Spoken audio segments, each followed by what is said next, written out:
If you've been to Mass this month, maybe you noticed that the priest was wearing the color violet, or purple. That's because we've begun the season of Advent. The word Advent comes from Latin words meaning arrival or coming. That's because Advent is focused on the coming of Christ.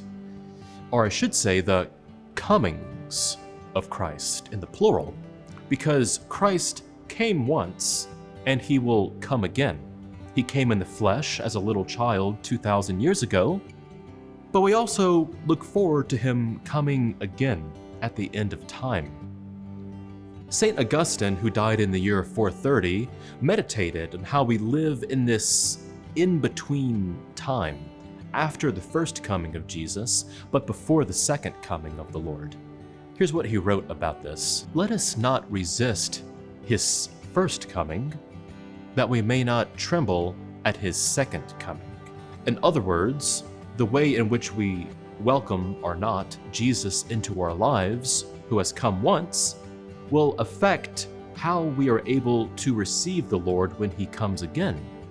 The person who receives Christ in a robust and a full way in this life is then prepared to welcome Jesus with joy and with hope when he comes again. So what can we do in this season of Advent in this year of 2021 to welcome the Lord more deeply into our lives? Well, I began by pointing out that the priest wears violet in this season of Advent. Of course, there's another season when the priest wears violet, and that is the season of Lent, a season in which we focus on conversion, change. It's a season when many people go to the sacrament of confession, a time focused on welcoming Jesus into our lives through penance, through fasting, and through the sacrament of confession. Well, in this Advent, this season when we wear violet, those same tools are also immensely helpful for welcoming the Lord into our lives.